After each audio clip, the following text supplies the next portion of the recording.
예수님의 부활은 실제다라는 제목으로 하나님 말씀을 전하도록 하겠습니다. 우리가 이 세상에 태어나고 난 다음에 어렸을 때는 잘 모르지만은 이제 성인이 되면서 우리의 인생 가운데 죽음이 있다라는 것을 이제 인식하게 됩니다. 우리 삶에 많은 문제들이 있지만은 그래도 이 죽음에 대한 문제는 우리가 어떻게 할 수가 없다는 사실입니다. 죽음 이후에 어떤 일이 있을 것인지 많은 사람이 궁금해합니다.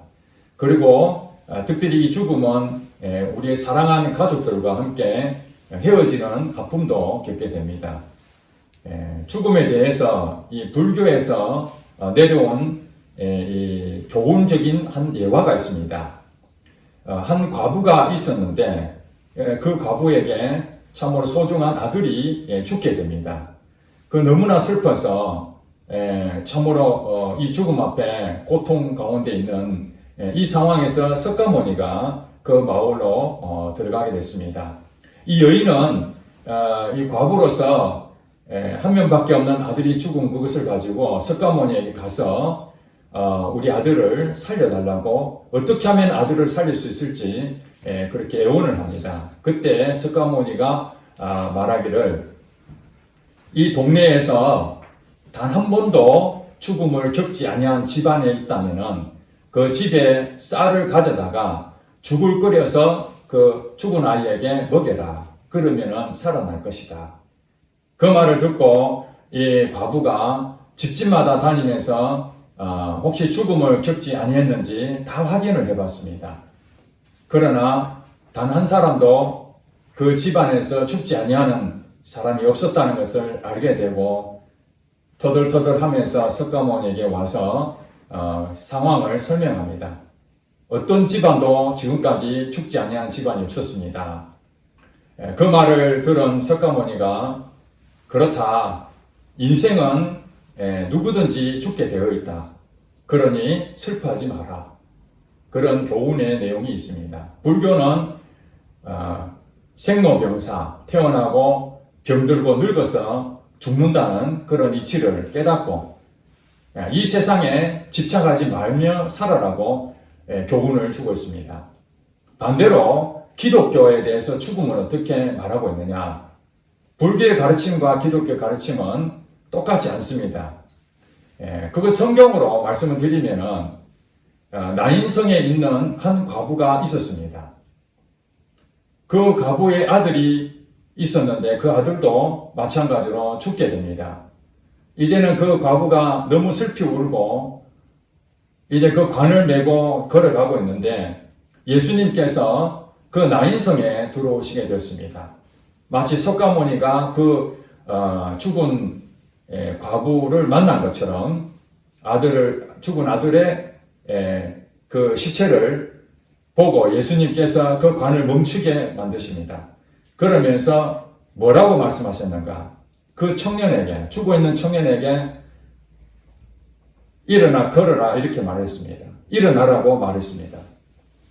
그 청년이, 죽었던 청년이 그 자리에서 다시 살아나는 역사가 나타났습니다.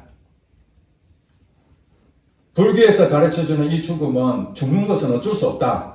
그래서 슬퍼하지 마라. 그렇게 말했다면 예수님께서는 죽은 자의 그 과부에게 실제로 사람을 살려내는 그런 일을 하셨다는 것입니다. 예수님께서 나사로에게 찾아가셔서 그 죽은 나사로를 살리신 일이 있습니다. 죽고 난 다음에 그 마리아와 마르다에게 예수님이 오셨는데 예수님 일찍 오셨으면 우리 오빠가 죽지 않았을 텐데 그런 아쉬움을 말하는 장면이 나옵니다. 그때 예수님께서 그 마르다와 마리아에게 하신 말씀이 나는 부활이요 생명이니 나를 믿는 자는 죽어도 살겠고 무릇 살아서 믿는 자는 영원히 죽지 아니하리라. 이런 말씀을 하셨습니다. 내가 바로 부활이요 생명이다. 죽은 사람도 살아난다. 이것을 네가 믿느냐? 그렇게 말을 했습니다. 그러므로 우리 기독교에 대해서 이 죽음에 대한 것은 죽음으로서 끝나는 것이 아니라 이 세상의 죽음으로서 우리가 그냥 운명론적으로 받아들일 것이 아니라 우리 기독교는 죽음 이후에 부활이 있다는 것을 설명하고 있습니다. 사실 예수님의 부활에 대해서 지금까지도 많은 논란이 있습니다. 왜냐하면 예수님의 부활의 그 사건은 인류 역사상 매우 중요한 사건이고 있을 수 없는 일이 사실은 우리 역사 가운데에 일어난 것이기 때문에 그렇습니다. 그것을 믿는다는 것은 우리의 이성적으로 도저히 있을 수 없는 일이 됩니다. 사람이 죽어가지고 다시 살아났다. 물론 그동안에 많은 임사체험 하시는 분들이 있습니다. 죽어서 어떤 사건을 겪고 다시 몸이 회복이 돼서 살아나는 사람이 있었죠. 성경에도 나사로가 대표적인 사람입니다. 그러나 예수님이 부활하신 것과 죽었다 다시 살아나신 것과 나사로가 죽었다가 살아난 것과 결과는 똑같이 보이지만은 왜 서로 다르다고 우리가 해석하느냐? 그것은 모든 인간은 죽었다가 살아날 수 있는 어떠한 사건이 겪을 수 있지만은 그러나 결국에는 죽는다는 것입니다. 시간이 지나면 다시 이 세상을 떠나야 되는 것입니다. 그러나 예수님의 부활은 그들과 다른 이유가 무엇입니까? 예수님 부활은 죽음, 그 다음에 부활하시고 난 다음에 다시 죽었다는 것이 아니라는 거예요. 그 부활은 영원히 살아 생존하신다는 그것 때문에 예수님의 부활은 우리에게 엄청난 큰 사건이 아닐 수가 없습니다. 그래서 제가 학교 다닐 때도 신학자들이 이 예수님의 부활에 대해서 어떤 사람들은 아무리 연구를 해도 예수님이 실질적으로 살아나셨다는 것을 믿을 수가 없어서 신하다. 이것은 예수님이 상징적으로 실제로 죽었지만은 우리에게 다시 살아난 것으로 정신적인 부분으로 영적인 의미로 해석을 하는 신학자도 있습니다. 오늘날도 교회 다니는 사람들 중에 예수님 부활에 대해서 다 알고는 있습니다만은 그것을 온전히 믿는다고 그렇게 할 수가 없습니다. 여러분들은 예수님 부활이 신화라고 생각하십니까? 아니면 실제라고 생각하십니까? 이것은 여러분들의 믿음에 굉장히 중요한 일입니다. 사도행전 17장 31절에 보면은 이 부활, 하나님께서 죽은 자 가운데서 다시 살리신 이 일이 무슨 일인가? 그거는 모든 사람에게 믿을 만한 증거를 주신 것이다 하는 것입니다. 이 부활이라는 것은 그냥 예수님이 단순히 죽었다 살아나신 것으로 끝나는 것이 아니라 이것은 모든 사람들에게 도대체 하나님은 살아있느냐? 하나님이 내 인생 가운데 주인 맞느냐? 그 질문 앞에 바로 부활이야말로 바로 그분이 하나님이시구나. 그게 증거가 될 수 있다는 것입니다. 사도 바울은 예수를 잘 모르는 사람들에게 다닐 때마다 무엇을 증거했습니까? 예수님이 사람이신데 바로 그분이 또한 하나님이시다. 예수님은 사람이면서 하나님이시다. 하나님은 신이지 않습니까? 권능자잖아요. 전능자잖아요. 그 하나님이라는 분은 우리 인간의 모든 것을 뛰어넘는 그런 전지전능하신 분이거든요. 그 우리의 문제를 다 해결하실 수 있는 분이잖아요. 그분이야말로 우리의 주인이 되실 수 있는 분이잖아요. 그렇기 때문에 바로 예수님이 인간이지만은 바로 하나님이시다라는 것은 그 당시에 사도 바울이 전하는 복음의 현장에서 수많은 사람들이 정말 예수님이 하나님 맞을까? 신이 맞을까? 우리와 똑같이 인간인데 어떻게 신이라고 할 수 있지? 거기에 대한 정확한 증거가 부활이라는 거예요. 만약에 예수님 부활하지 않으셨다면 우리는 어떤 것인가 하는 것에 대해서 사도 바울이 지금 이방인들에게 복음을 전하면서 고린도 교회에 편지를 하나 쓰게 되는데 편지 가운데에 고린도의 성도들이 바울이 전했던 그 부활을 믿지 못한 사람들이 많이 있었던 것 같아요.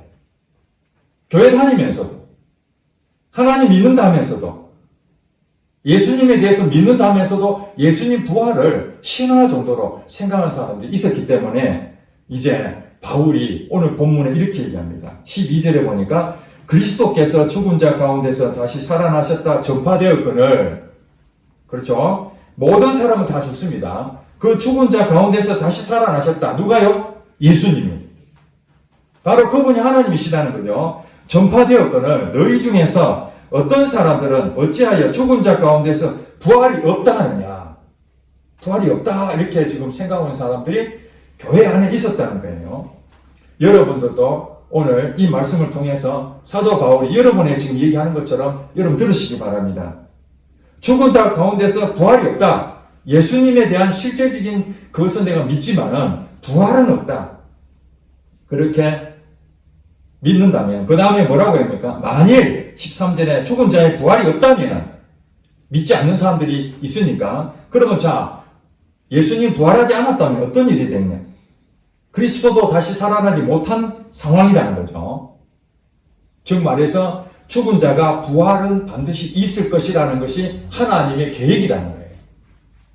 이 세상의 모든 사람이 다 죽고 부활하는 것이 없다라는 것이 하나님의 뜻이었다면 예수님도 살 수 없다는 거죠. 지금 얘기가. 죽은 자의 부활이 없으면 그리스도도 다시 살아나지 못했을 것이다. 하나님이 그렇게 정했다면. 그러나 반대로 하나님은 죽은 자 가운데서 살리신다는 것을 분명하게 말한다는 거예요. 14절에 그리스도께서 만일 다시 살아나지 못하셨으면 우리가 전파하는 것 헛것이요 또 너희 믿음도 헛것이다. 이렇게 설명하고 있죠. 하나님께서는 분명히 예수님을 부활하게 만드신 그것이 하나님의 뜻이었는데 실제로 살아나셨다. 그런데 만약에 예수님이 살아나지 못했다면 우리가 예수님 살아나셨다고 아무리 설명해 본들 그건 가짜고 또 그것을 믿는 것도 가짜를 믿었으니 그 믿음이 헛것이라는 것입니다. 그러면서 15절에 또 우리가 하나님의 거짓 증인으로 발견되더니 우리가 하나님을 믿음으로 예수님을 부활하셨다고 증거를 했지만은 그것이 실제로 살아난 것이 아니었다면은 우리가 거짓 증인이 되었다는 것이죠. 그리고 우리가 하나님이 그리스도를 다시 살리셨다고 증언했다란 이것이 거짓이었다는 것입니다. 만일 죽은 자가 다시 살아나는 일이 없으면 하나님이 그리스도를 다시 살리지 아니하셨으리라. 반복해서 계속 얘기하잖아요. 이 부활이라는 것과 예수님에 대한 부분들을 끊을 수가 없는 것입니다. 하나님께서는 예수님이 부활하게 만드신 것은 하나님이 계획하신 것이라는 거예요. 다시 말해서 성부 하나님에 대해서는 다 신이라고 존재하는 걸 인정합니다. 다들. 누구든지.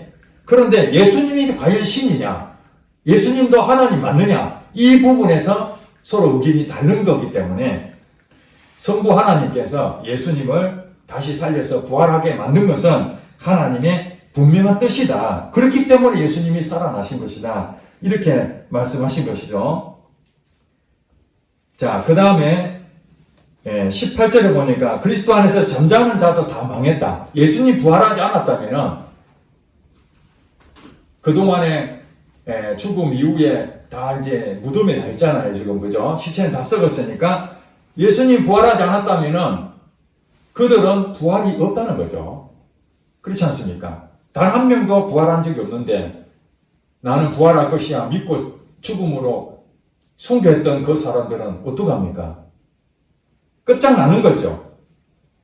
그렇다면 19절에 만일 그리스도 안에서 우리가 바라는 것이 다만 죽음 이후의 것은 모르겠고 이 세상뿐이라면 모든 사람 가운데 우리가 더 불쌍한 자다. 오늘 여러분들이 이 귀한 시간에 왜 나와서 함께 예배 드립니까? 예수님이 부활하신 하나님이시라는 것을 믿기 때문에 내 시간을 하나님께 드리는 것이고 내 마음을 하나님께 다 드리므로 이 자리에 나온 건 아니겠습니까? 그렇지 않으면 우리가 좀 쉬고 취미생활도 하고 일요일날 사람도 만나고 할 일도 많은데 굳이 왜 여기 와 있겠습니까? 이 세상뿐이라면 굳이 여기 안 오더라도 우리 얼마든지 편안하게 잘 살 수 있지 않겠습니까? 그렇다면 우리 믿는 것은 헛것이고 우리 예수 믿는다 하지만은 그냥 위로나 삼는 그런 정도일 뿐이다. 얼마나 불쌍한 자이겠는가? 이것이 사도 바울이 부활이 없다고 생각하는 사람들에게 지금 하는 얘기입니다. 자, 여기서 이제 반전이 일어납니다. 20절이 정말 저는 이번 주에 그 말씀을 묵상하면서 20절 말씀이 제게 큰 희망이 됐습니다. 가슴이 막 뛰더라고요. 20절이 뭐라고 얘기합니까? 그러나라는 것은 이전에 예수님이 부활하지 않았다면 하나님 뜻이 아니다. 하나님은 예수님을 부활시킬 생각도 없고 부활한 것도 없고, 그런데 우리가 부활했다라고 하는 건 거짓이다. 이 세상에 있는 것으로 모든 것이 만족한다면 우린 불쌍한 자다. 그렇게 했지만, 그러나 이제 그리스도께서 죽은 자 가운데서 다시 살아나사 잠자는 자들의 첫 열매가 되셨다. 이것이 완전히 바뀌어진 내용이죠. 예수님이 부활하신 그 사건은 그동안 죽은 사람들에게 희망이 된 거예요. 첫 열매라는 것은 첫 번째 사건이 일어난 거죠. 그동안 부활한 사람이 아무도 없었는데 예수님이 첫 번째 부활의 열매가 됐다는 거예요. 씨앗이 심겨진 거죠. 우리가 지금 코로나로 인해 가지고 뭐 백신도 맞고 또 치료제도 개발하고 있는 중에 있다고 여러분 아시고 있지만은, 여러분 어떤 제품을 개발하는데 금방 나옵니까? 아니잖아요. 특별히 우리 인체에 미치는 영향이 크면 클수록 임상실험이라는 게 있습니다. 그 실험을 다 해가지고 안전을 보장을 받아야 되는 것이죠. 그런데 그 수많은 시험을 하는데 단번에 성공하는 게 아니잖아요. 여러 차례 그 실패를 거듭하면서 비로소 만든 백신을 사람에게 인체에 했더니 성공적으로 첫 번째 아무 이상이 없는 그런 일이 생겼을 때, 희망이 생기죠. 이 사람이 부작용이 없다는 걸 적용이 됐으니까 이제 더 많은 사람들에게 그것을 테스트할 수 있는 기회가 되는 것이죠. 그런데 했는데도 실패하면은 성공할 때까지는 보완을 해야 되는 것이죠. 보완을 계속 성공할 때까지. 그러므로 예수님께서 죽은 자 가운데서 부활하신 것은 완벽하게 다시 살아나셨다는 그 사건을 우리가 믿는다면 오늘 살아있는 우리는 이제 이 세상이 끝나는 날 육신은 죽게 될 것입니다. 그럼 죽음 이후에 끝나는 것인가 하는 차원에서 예수님께서는 다시 이 세상에 심판하러 오시는 날이 있을 것입니다. 그것을 우리 재림이라 그러잖아요. 예수님께서 혼련히 이 땅에 강림하실 때에 먼저 잠자한 사람들, 우리의 선배들이죠. 죽은 사람들. 그 사람들이 먼저 무덤이 열리고 예수님과 함께 부활합니다. 그렇게 성경에서 말하고 있습니다. 요한복음 5장 29절에 말씀하시기를 예수님께서 그 무덤에 있는 곳에 예수님의 음성을 듣게 되면은 이제 우리가 부활해야 되는구나 해서 5장 29절에 그럽니다. 선한 일을 행한 자는 생명의 부활로, 또 악한 일을 행한 자는 심판의 부활로 나오리라. 언제요? 예수님이 재림해서 이제 심판할 때에 잠자던 그 사람들이 다시 육신과 함께 부활하여 하나님 앞에 서게 되는데, 그때에 예수를 믿었던 사람도 부활하고 예수를 안 믿었던 사람도 부활합니다. 여러분, 예수 믿는 사람은 다시 이 땅에 사는 것이 아니라 예수 안 믿는 사람도 부활하는 거예요. 그런데 예수를 안 믿는 사람, 악한 일을 행한 자는 심판의 부활입니다. 심판을 받는 겁니다. 이제 영원한 지옥 못에 거기서 갇힘 당해서 사단과 거기서 영원토록 살게 되는 것이죠. 그리고 선한 일을 행한 자는 곧 하나님 말씀에 순종한 사람들이죠.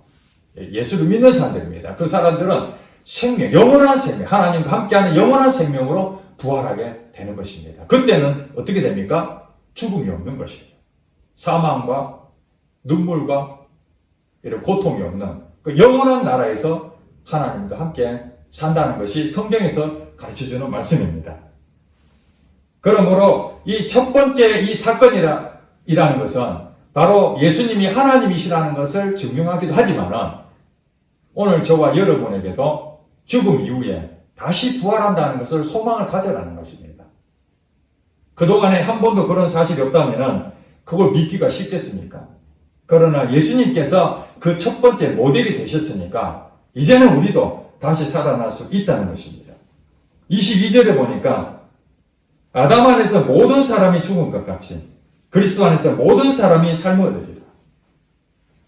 창세기에 보면은 아담이 하나님께서 아담을 첫 번째 사람으로 창조하셨잖아요. 그런데 아담이 죄를 지어서 죽음을 가져왔습니다.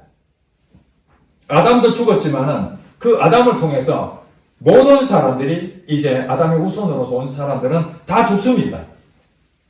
그 한 사람이 죽음으로써 나머지 사람도 다 죽는다는 것입니다. 반대로 예수 그리스도께서 살아나신 것처럼 그 살아난 그분 때문에 모든 사람이 다시 생명을 얻게 된다는 거예요. 이것이 진리입니다. 이전에는 어떻게 됐습니까? 아담 안에서 우리는 모든 사람이 죽은 곳으로 살았습니다. 그러나 예수님이 이 땅에 오셔서 그분이 부활하심으로써 이제는 모든 사람이 다시 살아날 수 있는 기회를 얻게 됐다는 사실입니다. 예수님에 대해서 신하냐 아니면은 실제냐 이 부활 사건을 제자들도 처음에 믿지 못했습니다.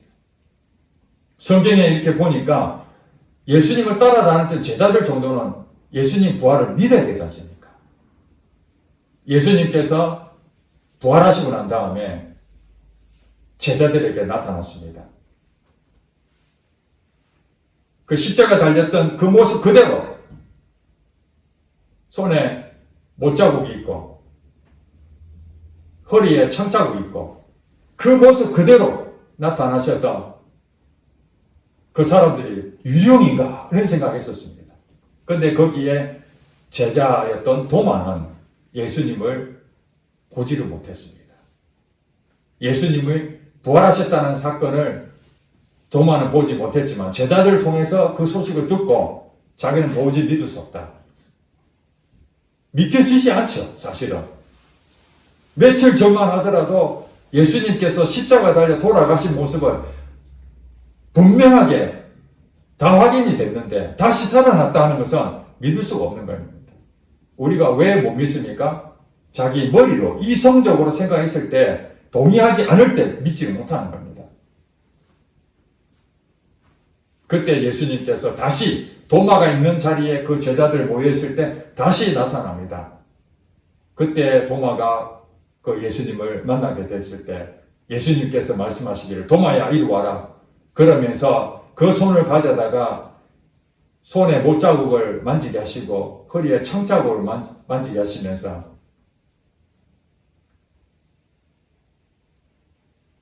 네가 나를 본고로 믿느냐? 보지 못하고 믿는 자가 복되도다. 도마는 자기가 직접 확인하지 않으면 그것을 믿지 못하겠다 했는데 예수님께서 직접 나타나셔서 네가 본 것으로 믿느냐? 보지 못하고 믿는 자가 복되다. 그렇게 말을 하고 그러자 이 도마의 양심이 찔렸습니다.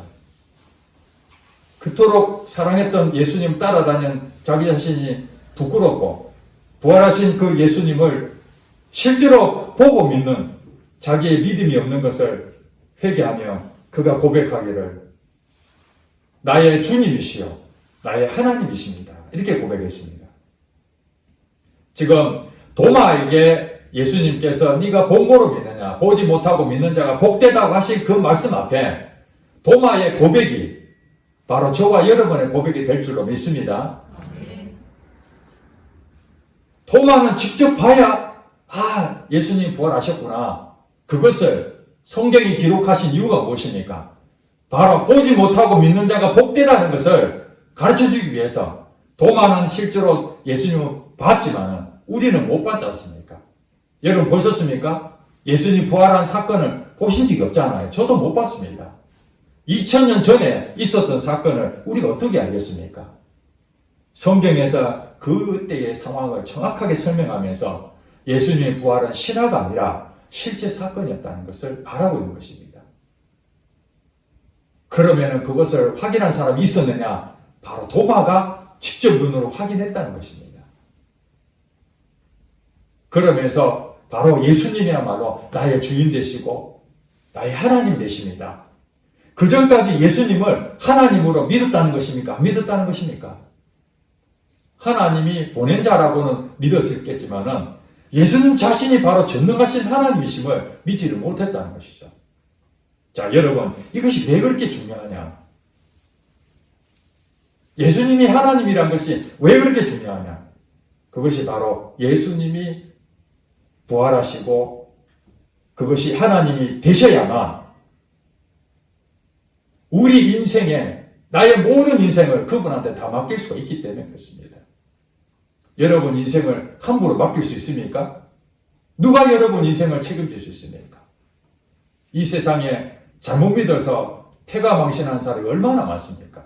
사람의 말을 듣고 따라갔다가 그것이 좋은 길인 줄 알았는데 사기를 당하고 공경에 처하고 나를 도와주는 사람인 줄 알았는데 나중에 보니까 내게 해를 끼치는 사람이 주변에 얼마나 많습니까? 그래서 오늘날에는 전부 다 사람들을 믿지 않는 세상이 됐습니다. 내 인생을 누구한테 맡길 수 있습니까? 바로 전능하신 하나님에게만 맡길 수 있는 거 아니겠습니까? 그런데 예수님도 인간일 뿐이다 하면은 어떻게 내가 예수님을 나의 주인으로 맡길 수 있겠습니까? 그런데 예수님이 인간이시면서 하나님 되시기 때문에 내 인생을 예수님께 전적으로 맡길 수 있는 것입니다. 그러면 예수님이 부활하셨다는 부분에서 오늘 우리에게는 예수님이 어떻게 존재하십니까? 갈라디아서 2장 20절에 보니까 내가 그리스도와 함께 십자가에 못 박혔나니 이제는 내가 산 것이 아니야. 내 안에 그리스도가 사시는 것이다.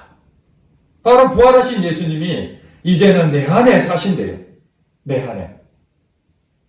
성령으로 임하셔서 예수님이 내 안에서 살고 계신다는 것입니다. 만약에 예수님이 부활하지 않으셨다면 내 안에서 살 수 있습니까? 무덤이 있겠죠. 내 안에 살 수가 없습니다. 불교 신자들은 부처를 믿는데 그 부처가 자기 마음속에 부처님이 계시다고 살아 계신다고 믿는 사람 아무도 없습니다. 왜냐하면 부처는 부활한 게 없거든요. 불교의 가르침 속에서 부처님이 다시 살아나셨다는 그 사건이 없기 때문에 그 부처님이 지금도 살아서 내 안에 역사하신다고 그렇게 믿을 수 없는 것입니다. 하나님이 내 안에서 살아 계신다는 것은 전제가 있어야 되는데 그건 부활하셔야 됩니다. 그것 때문에 예수님이 다시 살아나셨다는 것입니다.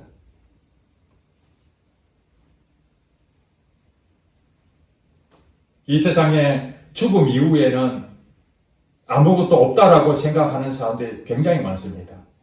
죽으면 끝이다. 물론 예수를 안 믿는 사람들도 죽고 나면은 좋은 세상으로 가라고 장례식장에 덕담으로 얘기를 합니다. 위로의 말로 다음 세상에는 더 좋은 곳에 편안하게 살기를 바란다고 그렇게 위로의 말을 전하지만은 실제로 예수를 믿지 않는 사람들은 그걸 인정하지 않습니다. 왜냐하면 본 사실이 없으니까.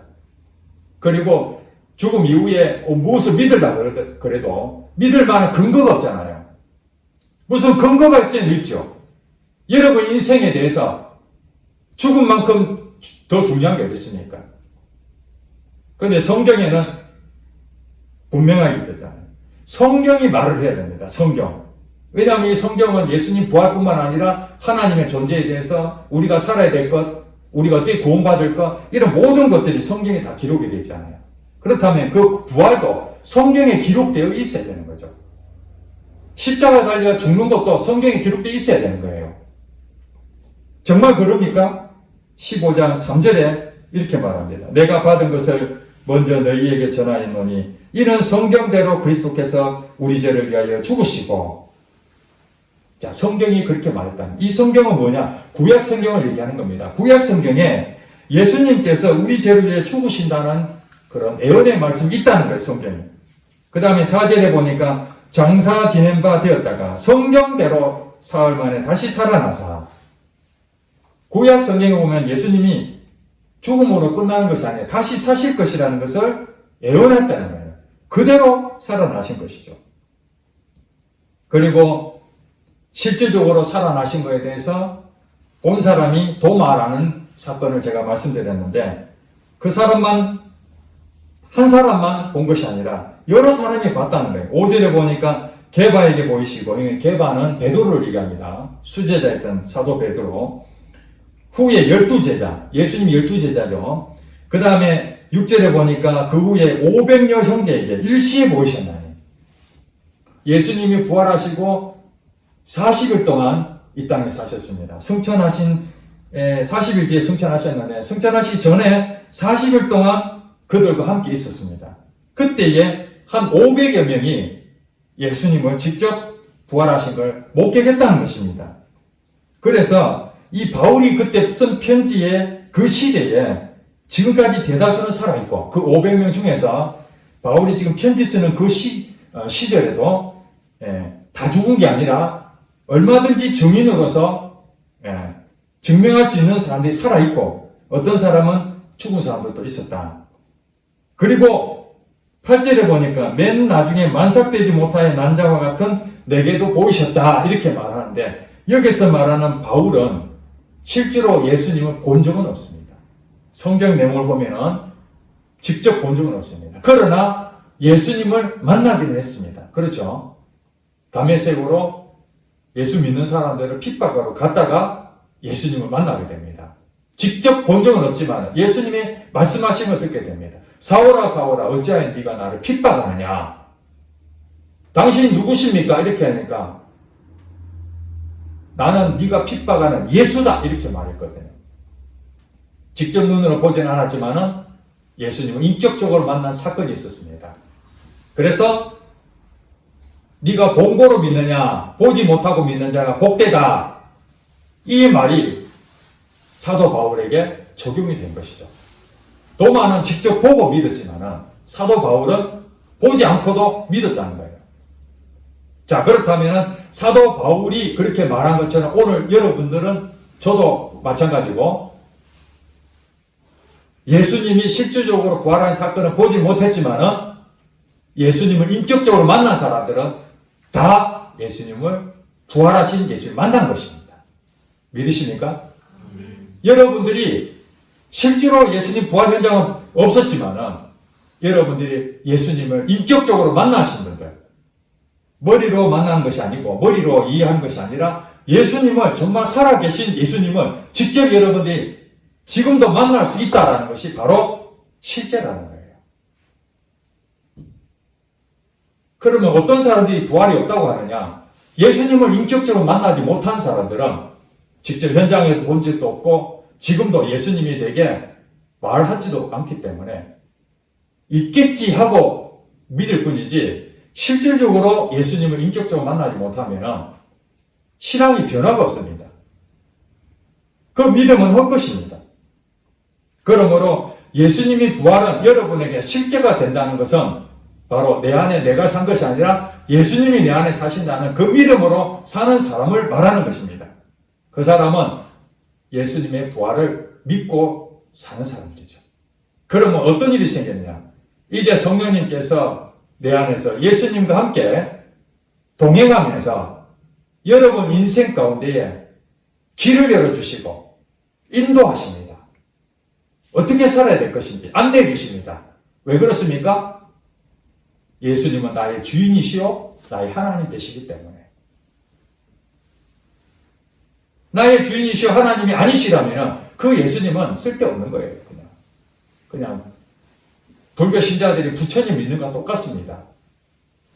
아무것도 하지도 못하고 부활도 없고 능력도 없는 그 부처님을 불러내서 내가 복을 받으려고 그 부처에게 도와달라고 아무리 애를 써도 그 부처 능력이 없어요.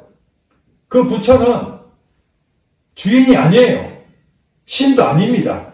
그럼에도 불교 신자들은 수없이 부처님을 죽은 그분을 불러내서 나 도와달라고 우리 자식 좀 잘 되게 해달라고, 내 병을 좀 낫게 해달라고, 나의 문제 좀 해결해 달라고 그렇게 애원하지 않습니까? 그런데 우리는 실제를 믿고 있단 말입니다. 부활하신 예수님이 실제라는 것을 성경에 가르쳐주고 있으니까 그걸 믿는 사람들은 반드시 역사하게 됩니다. 예수님이 여러분 안에서 지금도 살아서 역사하시는 그것을 여러분 간증할 수 있잖아요. 그것이 하나님의 영광이 되는 것이고 하나님이 살아계신 것을 전파하는 여러분 되신 줄 믿습니다. 아멘. 기도하겠습니다.